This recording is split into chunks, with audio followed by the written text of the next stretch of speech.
Party అధ్యక్షులు గోపీనాథ్ గారికి సంతాప తీర్మానం ప్రవేశపెట్టాల్సి వస్తుందని చెప్పి నేను కలలో కూడా అనుకోలేదు. ఎందుకంటే వారు జీవించున్నంత కాలం కూడా ఎన్నడూ తనకు అనారోగ్యం వచ్చిందని కానీ అది కూడా ఇంత తీవ్రంగా ఉందని కానీ ఎన్నడూ ఎక్కడ కూడా చెప్పుకోలేదు, ఎవరికి కూడా పంచుకోలేదు అధ్యక్ష.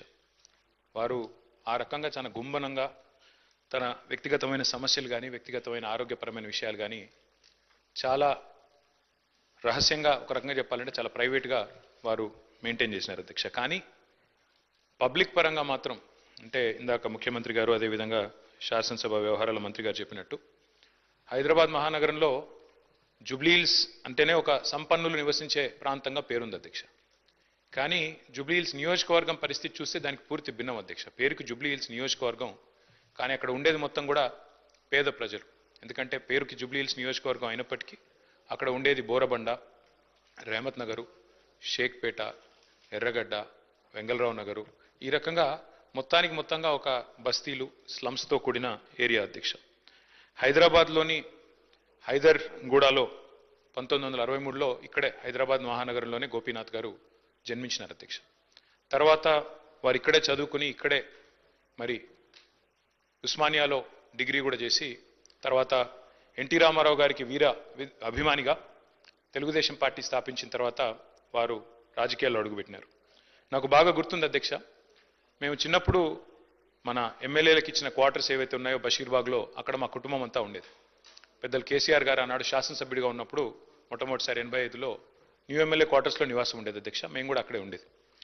అక్కడ నుంచి బయటకు వచ్చి ప్రస్తుతం ఉన్న సెక్రటేరియట్ ముందుగా ఇప్పుడు ఎక్కడైతే అమరజ్యోతి ఉన్నదో అక్కడ మాకు ఎప్పుడో కటౌట్ కనబడేది అధ్యక్ష. మొట్టమొదటి కటౌట్ బహుశా చాలా మంది హైదరాబాద్లో చూసింది అదే అయి ఉంటుంది. ఎన్టీ రామారావు గారి నిలువెత్తు కటౌట్ పెట్టి కృష్ణుడి రూపంలో, రాముడి రూపంలో పెట్టి కింద రాసి ఉండేది అధ్యక్ష, మాగంటి గోపీనాథ్ అని చెప్పి రాసి ఉండేది.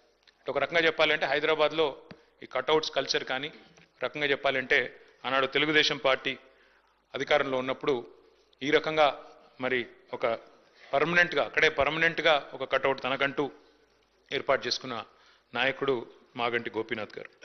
వారు చాలా క్రియాశీలంగా ఉండేది అధ్యక్ష రాజకీయాల్లో. చిన్న స్థాయి నుంచి కూడా మరి మొదటి నుంచి కూడా చాలా క్రియాశీలంగా విద్యార్థి దశ నుంచి కూడా రాజకీయాల్లో ఉన్నారు.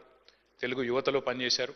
ఒక పార్టీ ఒక నాయకుడిని నమ్ముకుంటే చివరిదాకా వారు ఒకసారి ఎన్టీ రామారావు గారి నాయకత్వంలో నడిచారు. తర్వాత తెలుగుదేశం పార్టీ ఇక్కడ నుంచి మాయమైన తర్వాత వారు కేసీఆర్ గారితో కలిసి మరి కష్టం వచ్చినా నష్టం వచ్చినా మరి 2 సార్లు కేసీఆర్ గారి నాయకత్వంలో ఎమ్మెల్యేగా గెలిచి మొదటిసారి ఎన్టీ రామారావు గారి పార్టీ తెలుగుదేశం పార్టీలో 14లో ఆనాడు మరి గెలిచి తర్వాత మరి టీఆర్ఎస్ నుండి కూడా 2 సార్లు ఎమ్మెల్యే అయినారు అధ్యక్ష. ముఖ్యమంత్రి గారు చెప్పినట్టు హ్యాట్రిక్ కొట్టడం ఎమ్మెల్యేలకు అంత సులువు కాదు అధ్యక్ష. గోపీనాథ్ గారి గురించి ఒక మాట చెప్పాలంటే అధ్యక్ష, వారు చనిపోయిన రోజు నేను హరీష్ రావు గారు ఇద్దరం ఏఐజీ హాస్పిటల్ నుండి బయలుదేరి వాళ్ళ ఇంటి దగ్గరికి వెళ్ళి కొన్ని ఏర్పాట్లు చేద్దామని ముందు పోయినాం అధ్యక్ష. ఆ రోజు నిజంగా ఆశ్చర్యం అనిపించింది మాకు. చెప్తారు అధ్యక్ష, మన హైదరాబాద్లో సామెత చెప్తారు, ఊపర్ షేర్వాణి అందరు పరేషాని అని. అక్కడ పోయిన తర్వాత నేను హరీష్ రావు గారు నిజంగా ఆశ్చర్యానికి లోనేను. గోపీనాథ్ గారు ఉండే ఇల్లు ఒక మాదాపూర్ ఆ ప్రాంతంలో చాలా చిన్న ఇల్లు అధ్యక్ష. నాకు తెలిసి 250-300 గజాలు కూడా ఉంటుందో ఉండదో, చాలా చిన్న ఇల్లు. ఎన్నడూ కూడా గోపీనాథ్ గారు మాకు తను ఎప్పుడు కనబడ్డా ఇందాక మరి ప్రభుత్వం నుంచి చెప్పినట్టు ఎప్పుడు కూడా చాలా గుంభనంగా, చాలా ఎప్పుడు కూడా ఎక్కడ కూడా తనకేమైనా ఇబ్బంది ఉన్నా చెప్పేవాడు కాదు అధ్యక్ష. అక్కడ పోయిన చూసిన తర్వాత వాళ్ళ 3 పిల్లలు, అక్షర, దిశిర, వాత్సల్య, 3 పిల్లలు అధ్యక్ష. ఇంకా చిన్న పిల్లలు 20, 21, 22 ఏళ్ళు ఉంటాయి. ఎవరు కూడా ఇంకా పెళ్ళి అవ్వలేదు, సెటిల్ అవ్వలేదు. వాళ్ళని చూసి బాధపడ్డాం. తర్వాత ఆ ఇల్లు చూసి కూడా బాధపడ్డాం, ఇట్లా ఉన్నారా ఈయన ఇన్ని రోజుల్లో. ఎందుకంటే ఎప్పుడు ఏ ఫంక్షన్ వచ్చినా బాగా లావిష్గా ఖర్చు పెట్టేటోడు అధ్యక్ష. ఊపర్ షేర్వాణి అందరు పరేషాన్ ఎందుకన్నా అంటే ఎక్కడ కూడా ఏంటంటే తెలియనియలే మాకు ఈ కష్టం ఉందని కానీ ఇంకోటని కానీ. తెలంగాణ ప్రభుత్వం ఆనాడు బతుకమ్మ చీరలు అనే కార్యక్రమం మనం 2016-17లో ప్రారంభించినాం అధ్యక్ష. కానీ అంతకంటే ముందే గోపీనాథ్ గారు తన కాన్స్టిట్యున్సీలో బతుకమ్మకి చీర పెట్టే ఒక సంస్కృతిని కూడా తీసుకొచ్చింది గోపీనాథ్ గారు అధ్యక్ష. మనందరం గోపీనాథ్ అని ఇక్కడ పిలుస్తాం కానీ ఆయన మొత్తం కాన్స్టిట్యున్సీలో మాత్రం గోపన్నగానే పిలుచుకుంటారు. ఎక్కడ పోయినా ఏ డివిజన్ పోయినా గోపన్న అని మాట్లాడతారు. ప్రజల్లో నిత్యం మమైకమయ్యే వ్యక్తి అధ్యక్ష. ఒక చిన్న ఎగ్జాంపుల్ నేను మీకు చెప్తాను. రెహమత్ నగర్ డివిజన్లో ఎస్పీఆర్ కాలనీ అనుకుంటా, ఎస్పీఆర్ హిల్స్ ఏదో ఉంటుంది అధ్యక్ష అక్కడ పేరు.